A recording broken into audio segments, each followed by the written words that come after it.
the revolutionary ankle lock system, an integrated brace built into the boots, delivering unrivaled support, protecting ligaments from twists, tears, and trauma.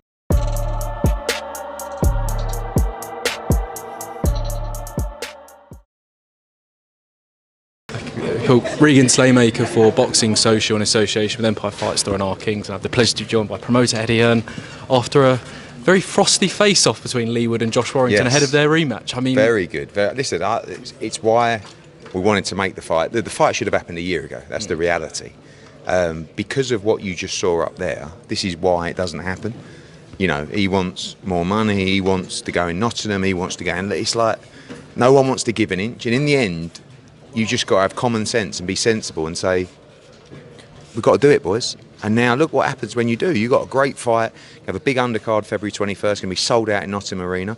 And we got a great all-British fight. And like I said, last man standing, a.k.a. shit or bust. I mean, Josh didn't really want to open up to that. But for me, he's done if he loses. And Leigh did open up to that. He said, I'm done if I lose. So career's on the line, pride on the line, the first fight, the controversy, and a fight that you know is going to be a thriller. Definitely. I mean, a little bit of a head. I don't want to call it a headbutt. A little push on there. I mean, what were they saying to each other? I mean, you'll hear it all. It was like a mixture of, I'm gonna hurt you, and Leigh said, I'm gonna pick you up off the floor this time and carry you back. And he said that I'm gonna make you quit, and I'm gonna make you go to Ben Davison and pull you out of the fight.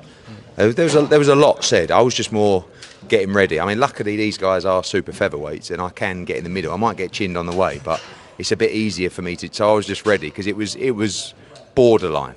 Once they start saying, "Well, we'll go now," and it's like, "Well, no." So look, they're two great fighters. Like I said, when you talk about kind of greats from the era, I know greats is a strong word, but they are both former world champions that have been selling out arenas and been part of some big fights, especially Josh Warrington. I mean, Leigh Wood's rise has been phenomenal, but Josh Warrington's been around for a long time in a lot of big fights.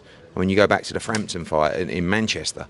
I mean, these are great victories, and but he has a huge amount of pride, and he wants this win desperately. Definitely both two-time world champions as well. And Ben Whittaker's debut on Saturday, I mean, we've spoken about this, a massive coup to get Ben Whittaker at Matchroom Boxing as well. Yeah, I mean, look, you know the story. We'd agreed to sign him on his debut, and someone come in with a cash load of money, a bag load of money, and you know, unfortunately, we got gazumped on the line. So for the last 2 and 3 years or whatever it's been, we've had to watch, you know, a little bit disheartened by the fact that we feel like we could have done more. We feel like we could have promoted him around the world, but Ben has done such an amazing job on himself, and he now sits as, you know, one of the biggest stars in British boxing, and I think a guy that has massive potential globally as well. He has an incredible social media following. You know, he's very engaging. He looks the part. By the way, he's a huge 175-pounder. I mean, he's as tall as me, but he can really fight, and I think that's something. Sometimes people look at the showboat and all that kind of stuff and don't realise the amateur pedigree, like how good this young man is. He's also in one of the toughest divisions in the sport, and we've got to build him in the right way. This is only his 11th fight. And it'll be a good fight, by the way. Like, you know, I know a lot of people in Germany, they rate this kid's chances, but we got to look good, and we got to go out there and make a statement and get everybody talking. Definitely. Since we last spoke in Riyadh, obviously we reflected on the Conor Benn victory, but promoter Ben Shalom has said that Conor shouldn't take anything from that victory, and it wasn't Chris Eubank Jr. in there. Just your thoughts on those comments? It's disrespectful because the guy's worked his whole life and the whole camp for a performance like that, where you just have to give the guy credit. And, you know, ultimately, I've just come from Dubai and from the gym where Chris Eubank was training in, and everyone said he trained so hard, he looked in great shape. I was at the weigh-in.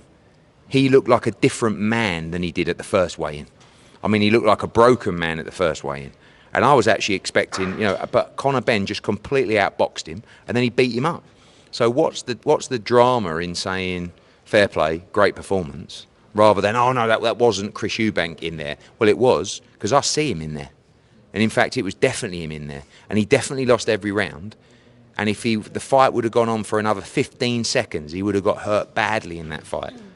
So respect to Chris Eubank, but let's give the props and the credit to Conor Benn. rather than just be a salty loser. Definitely. Final one from me. We've seen Conor since go back and forth with Devin Haney. Yeah. I mean, some expletives said that, and Shakur Yeah. Stevenson as well. Are those two fights likely for Conor? Shakur, definitely. I mean, those guys have been DMing each other, setting up the fight. And Shakur said, obviously, hopefully the Teofimo fight will be announced in due course. He wants Conor Benn after. I'm happy to make that fight.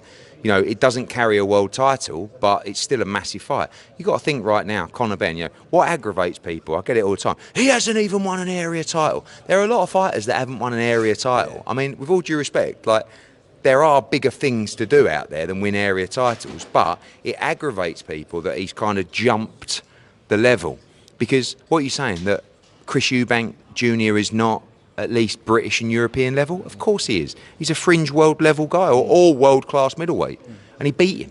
So what about area titles for? But it infuriates people so bad that the biggest names in the sport are calling out Conor Benn. The champions are calling out Conor Benn. And right now, you know, Turki Al-Sheikh was said to us and Conor that, you know, what about Ryan Garcia on Cinco de Mayo if he beats Barrios? And Conor's like, you know, I mean, he's obsessed with a WBC world title.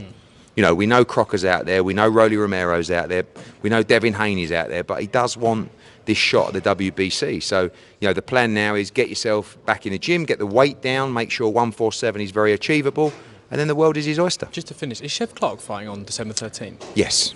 Okay. Yes. Is it like... No, it'll be an 8-round fight, I believe, and then onto a big fight in 2026. Perfect. Cheers, Eddie. Cheers. Thank you. The revolutionary ankle lock system, an integrated brace built into the boots, delivering unrivaled support, protecting ligaments from twists, tears, and trauma.